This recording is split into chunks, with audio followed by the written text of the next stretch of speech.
Okay, folks. Time to begin part 2 with Zoe Clare, sculptor extraordinaire.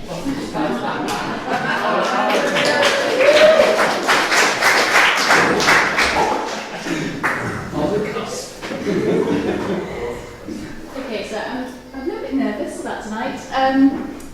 So I'm Zoe Clare. I'm going to say I'm a sculptor, not a ceramicist, because although I work with clay, I actually do sculpture rather than the big pieces. So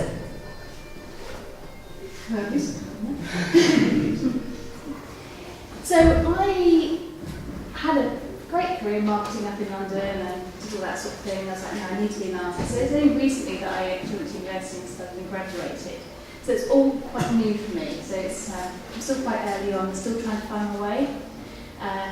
It's been an interesting way, and I'm still a bit lost. I'm still trying to find it. I'm not quite sure where to go. So when I make these pieces, it's about me trying to experiment and find my way forward. So I'm going to talk about my work.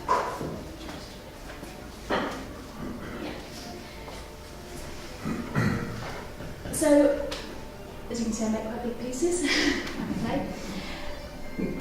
What inspires me is nature and how nature actually interacts with each other, and actually that has a really interesting reflection of actually how we are as humans. So we think that we are very, very different to nature and we do crazy things, but actually we're just reflecting what nature actually does, which is survival. And looking at all different nature actually really, really inspires me to see how they actually interact together. So I went to South Africa, and what was really interesting when I was there is what people were saying about how in their botanical gardens is that, and all their nature, is that they have two different cultures. They have native and non-native flora. So native has always lived in South Africa, and it just grows very nice, it's quite wet, it's lovely and sunny and lovely and warm, it just grows very happily. But over the years, hundreds of years, different countries, different civilizations have brought plants in, and they have fought really crazy with native plants because it's really warm and wet and lovely, and they go crazy. And there's a big fight between the two, and one's invading the other. So, for example, when the British went over to South Africa, we bought roses because we love our roses, and our roses went nuts in South Africa. They took over everything because it's lovely and warm and wet. And so you actually have non-native and native plants fighting for survival, and I was really inspired by that, because actually I was like, well, that actually reflects South Africa. You've got native South Africa and non-native South Africa, and actually the two cultures fight over the years. So I found that really interesting. I actually wanted to explore that further. So while I was looking into that and looking at all the flora and just studying it and drawing it, I then applied for a sculpture and context exhibition in Dublin in the Botanical Gardens, and I thought, what a great place to actually put these pieces to work, and especially in the area, the garden, the glass house that actually has South African plants. So I said, right, okay, there's my proposal. So I really looked into the plants, and I wanted to create that idea of, let me just really visually express how two different cultures fight for survival. So these are a couple of pieces that are in the Botanical Gardens. So the idea with these is actually I wanted them to look as if they were actually quite natural to the habitat, but they're not. But I wanted them to look a bit natural. One hanging from the ceiling there. So what I wanted to do, there's a particular plant that really, really encompasses this whole idea of invading. It's called the strangling fig. And it starts off as a little seed and it starts growing. So what it does, it thinks, where can I get best light in this wood or forest? And it starts growing around other plants, and it starts encompassing the other plants. It starts growing around and growing around. And as it grows around, it takes the water and the light and the nutrients, and it grows around and grows around until it completely encompasses the plant that was there first of all. So, for example, it grew around maybe an oak tree. At the end of it, it's the same size as an oak tree, it's the same shape as an oak tree, but the oak tree now no longer exists, it's dead, and it's taken on the form and the life and nutrients of it. So with this particular plant, I thought, well, what would that look like if that was growing in some wood on some parts of actual buildings and things, what it actually looked like it was growing around things. So I started exploring that and what it potentially looked like. So that's what my work is exploring. And there's a couple of other pieces as well where I was wanting to see, well, if it was dripping down on pieces, what would it actually look like and get its form. So when I started thinking about that sort of shape and form of it, I was then studying South plants in South Africa. So what I was doing was looking at these unusual shapes, just looking at them in general, and how inside this one you've got one form, but inside hinting at other things growing inside.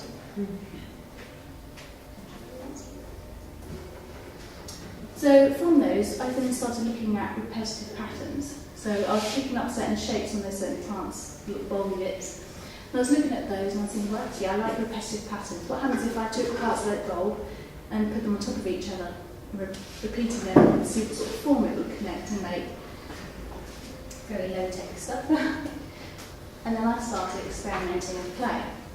So I was like, well, if I wanted to recreate that previous picture, that one, cool, what would it look like? And I started to come up with this piece. I really like that. It's very textural and I love texture. When I make the clay, I always want to touch it. I want other people to touch it. So I really like that one. And then I started out with some more experiments. So really, lots of repetitive patterns built on top of each other to see what form I can get. So I thought, well, what if I combine them together? The idea of strangling feeling, picking up the form of what it's struggling to, what it's strangling, and then the inside of the little plants, the native plants fighting to get out. So I was looking at actually what could that look like. Some ideas of it coming down pieces and highlighting it. Just little pieces. I'm just trying to get the idea of how to express those two pieces together. One trying to survive, while the other one is trying to invade it. I've got some ideas of form. So with this then, I've already worked out the texture of the insides of it. And then I need to work out the form, how I'm going to make that piece. So I did a lot of tests. And because I work with clay, you can do lots of tests, but you can't always guarantee it's going to come out like that. So I've got some that might be interesting things, because I like touching. It's all about touching.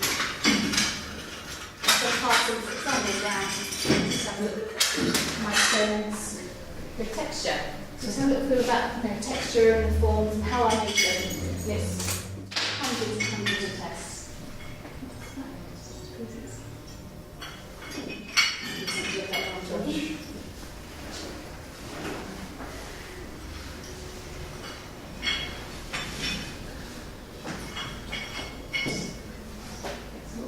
So you can sort of see how I was experimenting and trying to work out the form and texture. It's porcelain. Yes, it's in porcelain. So the idea is like trying to work out how to mimic native and non-native and having contrasts. So I came up with the idea of how to make it with some of those textures there, and I was like, right, this is me making. It's quite boring. This is me making. So I have the idea of what I'm going to do, but I have to have a two-way conversation with clay. So I roughly know the shape and the form that I want, but as you make it, you've got to let clay talk to you. It will kind of do what it wants to do.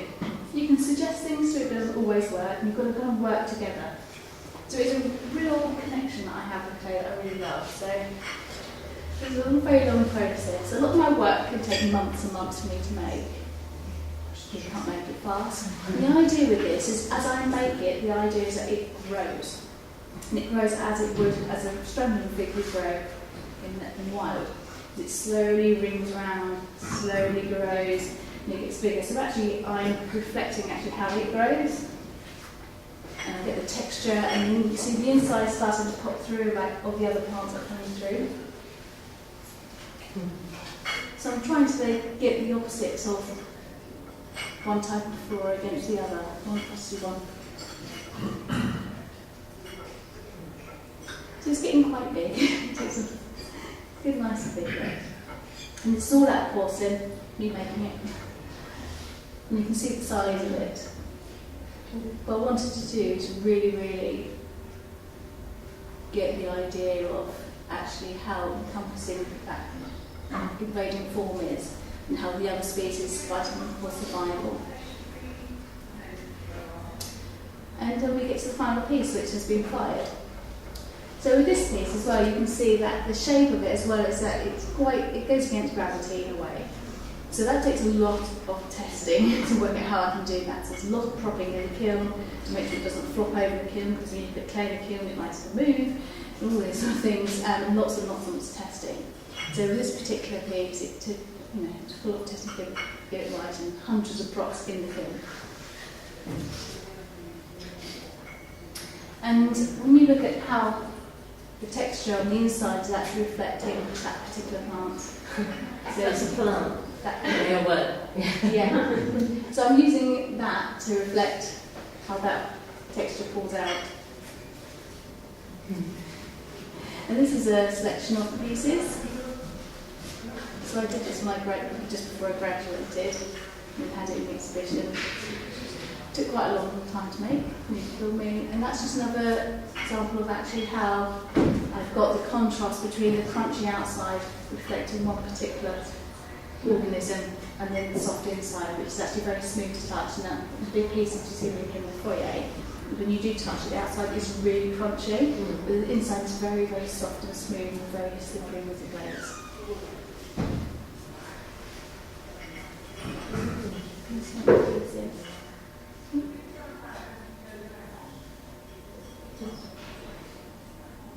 Now, this particular work, it is based on botanics. However, it does look like it should be coral. And that's kind of part of what I'm really interested in as well. All my work does reflect the sea. I think it's because I've always lived by the sea. I'm quite happy with that picture. So, although it is based on botanics, it also reflects coral. So how this piece works is this piece has moved on a little bit, and this is actually about how two cultures work together to symbolically, basically survive together. So you've got one that provides the structure and support, and will be quite boring on its own, so that the other beautiful part of it then lives off top of it. So together it provides something beautiful. It kind of reflects actually how we are as humans. We're not just one culture, we're actually many cultures, and we all support each other. I'll make that after Brexit. But it's like coral as well. Coral you think is really beautiful, but actually it's not. The coral is the structure. What makes it beautiful is all the little living organisms that go on top of it, and together they make something really beautiful and lots of bright colours. Individually, the coral on its own is just a structure, and that sort of reflects who we are as people, and nations and cultures. We provide structure and support for each other, and together we work. That's how I see it. So I wanted to talk about some more processory that I work with. And I like repetitive patterns, and especially to do with nature. So this is just a bit of a bush that's been cut back. It's not very exciting, but it's very spiky and lots of repetitive patterns in there. And I really, really like that. So I'm just really interested by it. It doesn't look very much, but I'm really interested in that. Okay, that's quite interesting. It's really spiky. You don't want to touch it, but actually the things that could grow from that. I just really like the form. Okay, what can that reflect? And I like that repetitive pattern in nature, which just really interests me. So I thought, well, how can I reflect that? So I've got some plastic spoons and some sellotape. And I thought, well, let's see if I can reflect that, because we've got the soft centre and what it could be and what it is going to be, but actually the really spiky outside was actually protecting it a little bit. So I thought, well, how can I work with that repetitive form a bit more? So I've got some lollipop sticks, another high-tech material. And I thought, well, how can I combine those together to get this really interesting form? Toothpicks, again, mini dots. And the idea is highly repetitive, but what can you get from that? And how that can work together. Just having fun with things and just not worrying about it. And then I moved on a little bit more. Toothpicks. So this is based in a foam ball. So the idea is that the foam ball is really soft and needs protecting. It's got lots of spiky bits, a bit like a hedgehog. And I wanted it to reflect actually who we are as some people seem very prickly, want to protect themselves, and they seem very prickly, you don't want to go near them, and actually just not particularly, it takes a long time to get to know them. And that's only because they're protecting their soft centre. So the idea is actually really, really sharp, but actually quite fragile on the outside. It reflects who they are as people. So I was playing with that shape and what form it could get. And I thought, well, I want to really, really push the fragility of that. So yes, it is really spiky. How can I make that? So I took that piece and I literally dipped it in liquid clay a couple of times and then put it in the kiln. So the wood and the plastic inside burnt out and it left hollow shapes of how it looks really spiky. So the idea with this is it's full strip fragility. So it's really spiky and quite harsh if you touch it, but it breaks into little pieces. So it is really, really fragile, but it is spiky. Now that piece made it to the photography studio. Did make it after that. It was a one-off piece. It can't be created again. It's a one-off, and that was what it's about. It's that actually, it looks spiky and sharp. Actually, it's really fragile.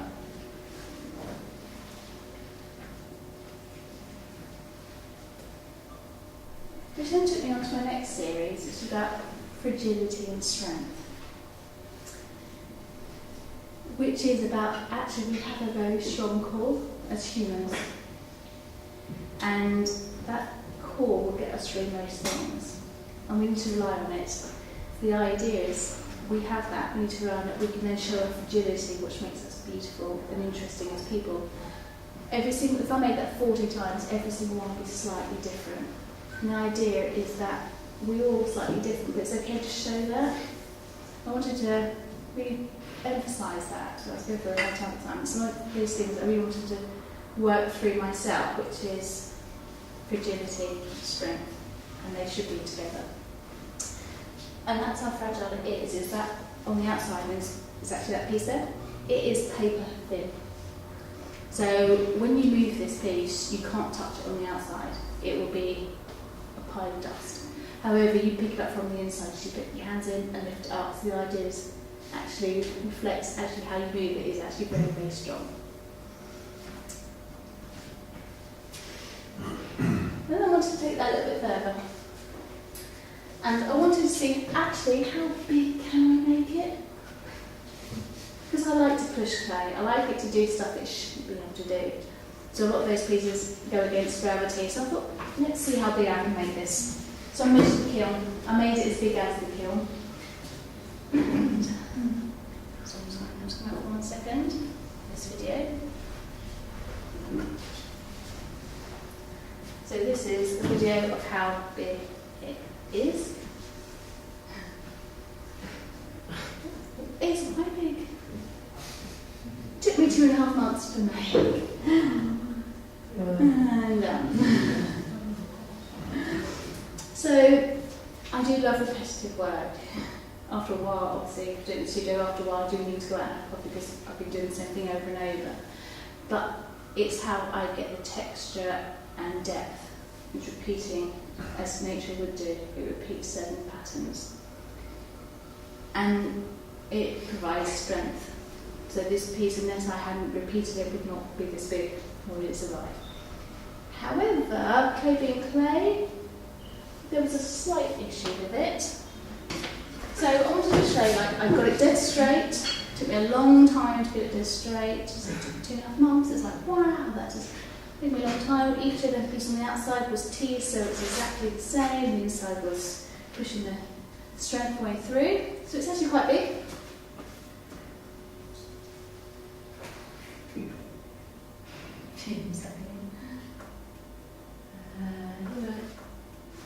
So obviously that's it, full size. And then it went in the kiln, and I kind of knew what was going to happen. It does shrink in the kiln. It lost 20% in height, which is a bit hard when you have spent a long time making it. And also then it also decided it would just warp a little bit. So it didn't stay straight. However, clay is a two-way conversation. So it did what it wanted to do, and actually I prefer it now. So it's a happy accident. So we went from this to this. Wow. more organic. So it's a lot smaller and more organic, and it's got a different movement and feel to it. And that's what I like about clay, is it does actually just sometimes say, I'm going to do this. And you've got to go with it, because you can't fight it. Once it's fired, it's done. There's no way of fixing it. And there's a light in there. There is a light in this one. So I wanted to see how it would reflect the light through. I've not picked up so much on this particular one, but it has a really great shadows as well. It's really lovely. And was that always something you planned to do? Yes, Oh, yeah. I should have said yes. So somebody asked me if I could put lights in it, and I thought that could quite good, and I gave it a go, and yeah, it does, yeah. So I tried with a small piece to see how the lights would work, and I want to see how big it would work.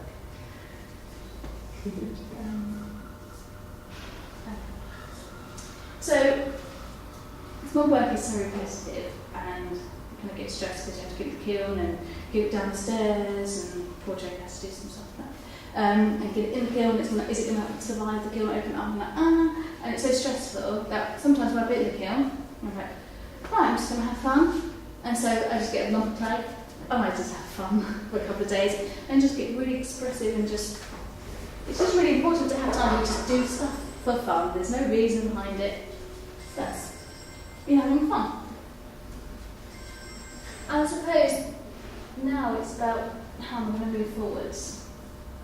It's all quite new to me. So how I want to move forward, so I really want to work, so this is all about botanics, but actually I want to now work a lot with coral and look at how that works with nature, and actually how they coral bleaching, and I really want to start working with that, because actually they can restore coral that's been bleached with a lot of work. But I'd like to just reflect that and work with that a bit more, so yeah, I'd like to get some resonance with that. However, this piece, as you can see, when it was designed, and I did design and make it for the Botanical Gardens in Dublin, the idea was it was meant to work with the ground and look quite natural. However, once that happened, and then the piece actually was on a plinth, especially in the corridor here, it makes it much more abstract. I actually like that, and that's something I want to now start exploring, to actually how to make the organic nature of it much more abstract in its settings. So, not quite sure how I'm going to tell it forward, but that's the way forward. I know that was quite fast, so I'm sorry for that at the end.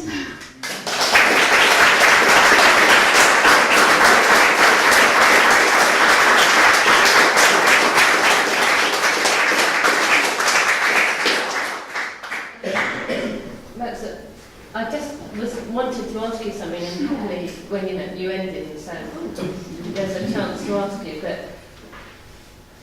to me, all of your work, ultimately it's kind of abstract, and it feels a little bit like there may be an inspiration from the botanical or biological, but actually it's always about from what I've just heard you talk about and what I've seen. It's very much always about these abstract ideas of conflict between quite abstract things like fragility and strength, or the textures, and that perhaps you're kind of pinning it on this stuff, but actually it's you and the clay is what you're really interested in, and working with that, and there are these sort of more abstract ideas about a fight that kind of came through in a gentle fight all the time.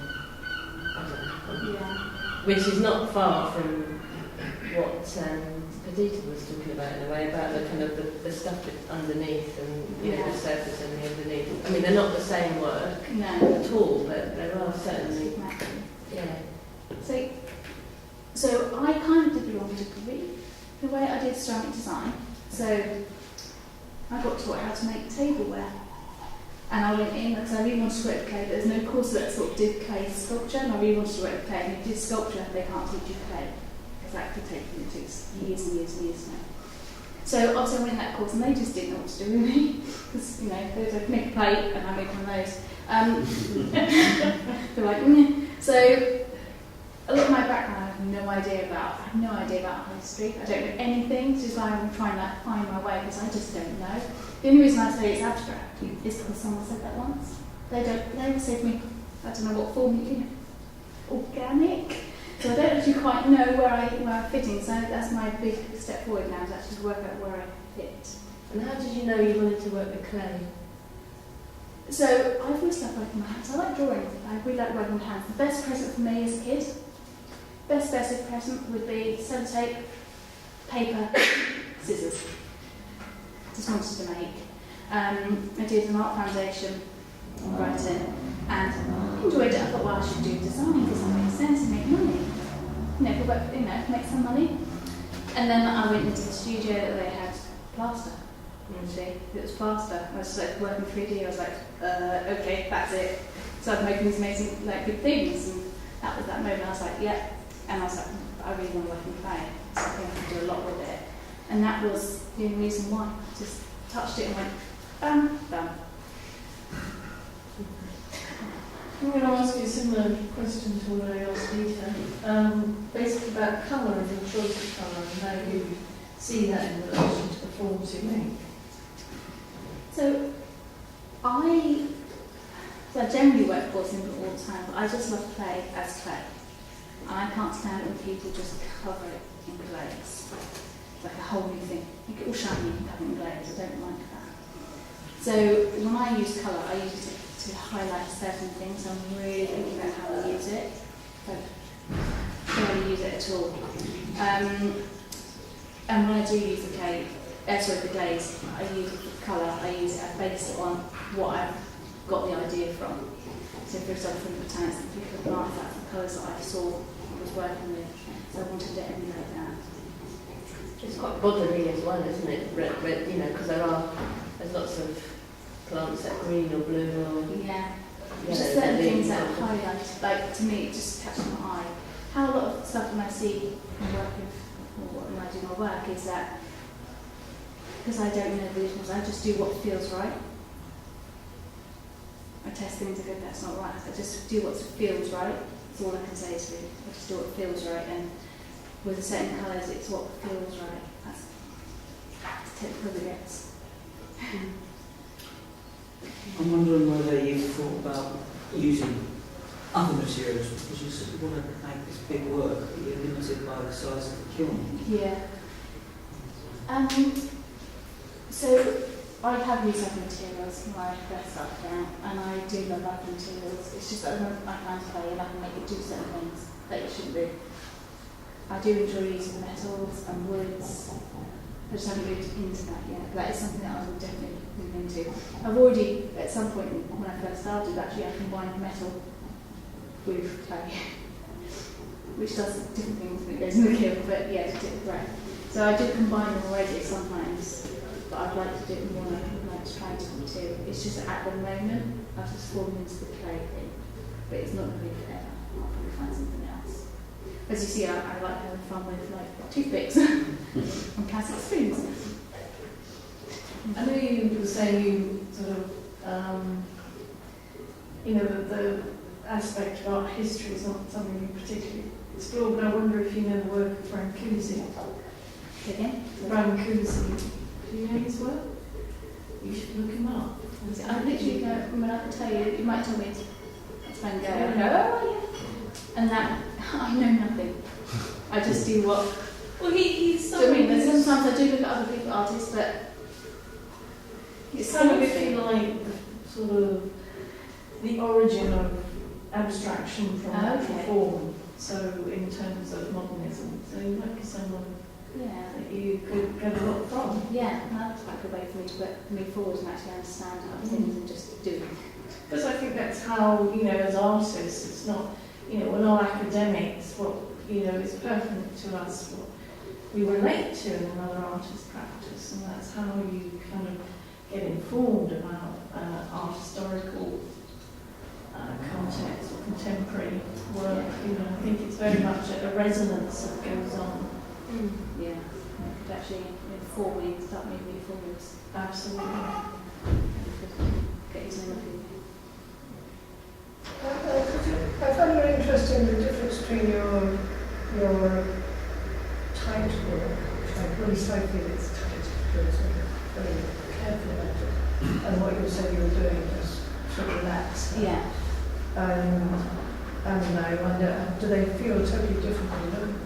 Yes. The stuff I do when I relax, I just have fun with it. I really enjoy it. I quite like that. That's really good.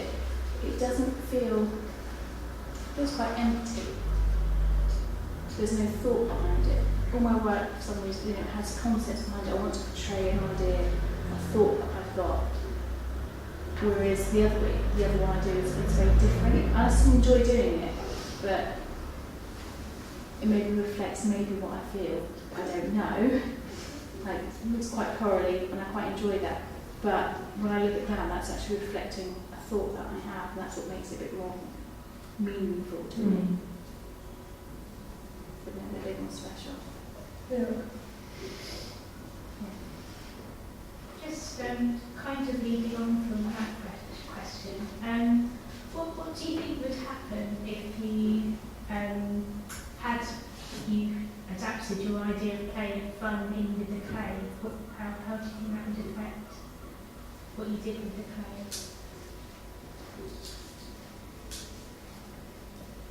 So I don't think I So that piece that I just did was with clay. Yeah. So you talk about a sense of play and fun with using different materials, and you talk about sort of quite a stress-related feel towards the clay. I mean, I might have this completely wrong, but I'm just wondering what would happen, or what do you think might happen with that idea of play and fun that you sort of do with the mixed materials, take that idea into with the clay. Does that make sense? I think the piece that there is a piece that Zoe did that was clay, was play. Okay. Right. Yeah. So I suppose there are moments when you just go with the clay, and that was that big. The piece that looked like bigger planes of we've got it on the thing. That one. Yeah, That one. Yeah. Which I mean, you're saying, Zoe, that you look at them and you're feeling they're slightly more empty. But I mean, from someone who didn't do it, they don't look empty at all. No. So maybe take a step back and look at it in 2 years' time, and you might have forgotten how you felt when you were doing it and why you did it, and you might see it just as it is, rather than what you had put onto it and attached to it. That's it. I mean, often when I see my work, is I had that piece that's in my foyer. That was in my studio in the corner for 2 years. Now it's been put out, I'm like, oh, I've fallen in love with it again. Before I was like, ignoring it. So often when you look at things again, not that they're much better, but you look at it again from a different perspective. Yeah. You sort of stand back and then go back into it. You're like, oh yeah, doing quite well there. Yes. It's just because I think it's because I didn't. Well, obviously, a lot of the work I've been looking at lots of different corals and plants, and that's obviously supporting what I've made there. But I think it's because I haven't really designed it and really gone particular things before I made it. I think that's what makes me think, like, I haven't put so much effort in. And sometimes I think, like, a lot of these works did take a long time, and that didn't take me very long. Some of the pieces took me 2.5 months, that took me 3 days. Well, I mean, I think what Louise is saying is a really important point, because it's the form, that's your sense form, your observation form in the natural world, and that kind of determines the form that you play with and work through. And actually that, in a way, is articulating a thought or an idea, because the viewer is engaging with it. The viewer will take back what resonates with them through the form. And in a way, that kind of is the way round in terms of what meaning or materiality or subject matter might sort of play into it. Does that make sense? You understand what I'm getting at? Because I think that's the point of Louise's is quite a crucial one. Yeah. Because it also happens in Dieter's painting too. Because you're kind of getting lost, and you're kind of in you're occupying the space. Yeah. The viewer is occupying that space. Yeah, no, you're right, actually. And all we're left with is what you've made. We don't know about the journey. Yeah. And that can be kind of annoying sometimes because you can spend a long time doing something and it doesn't amount to much. I'm not talking about your work. You know, anybody's work. You know, just because you spent a long time on something doesn't mean it delivers. Yeah. And equally, something that you can be very quick to produce can still be wonderful or profound or, you know, brilliant occasionally, perhaps. I mean, 3 days isn't necessarily it's a quick piece of work for you, but it's not really, you know, something you can make a piece of work like that sometimes. I mean, if you're lucky. I mean, to me, I looked at that and I thought, it's lichen or something like that. Yeah. And that, to me, relates to similar sort of form and a sort of similar sort of organisms, to say coral and different stuff. Yeah. And, you know, what you're probably putting in there is years of study of plant forms. You don't know, you haven't managed to put some sort of your own context to that work, but other people look at it and can do that for you. That's I mean, why I you say know, about little pieces, I say like, yes, I have a concept behind it, that's my concept. Mm. If you look at it, if you get something out of it, that's great. And that's what really matters. It's your interpretation, you know, like the shape, you know, sunflowers, and it's a matter of, you know, it's your interpretation of it. And I was in like, it's what you think it is. I can tell you what I made it Yeah. for. Maybe I should think that. Actually, Well, obviously, that's going on. I think as artists you often need some reason for making the work, but once the work is made, that reason kind of becomes irrelevant because the work exists as just this thing on its own, and it doesn't have the reason attached to it. It has to stand out in the world on its own and live or die.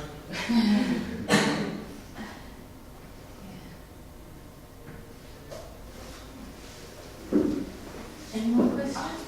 The very large piece, you always take to the furthest point, you measure the kiln.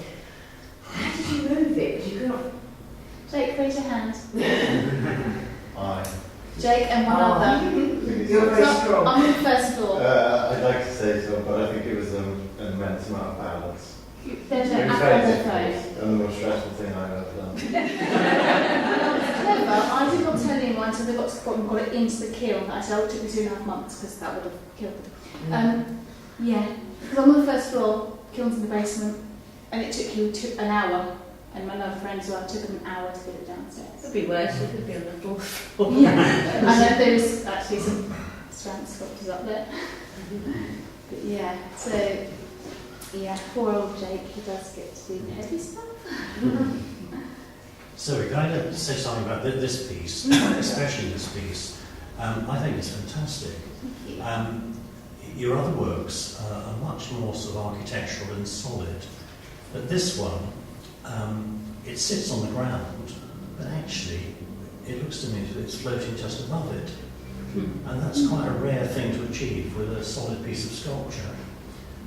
I think I'd encourage you to do more of these so-called quick pieces. Yeah. I'm not saying anything against the other No. pieces at all, but there's something really, I think, quite exciting about the space which you're enveloping with these very fragile planes, and the fact that the structure, I think, probably barely holds together, and I think that's really exciting with sculpture anyway, where it could all fall apart, but it doesn't.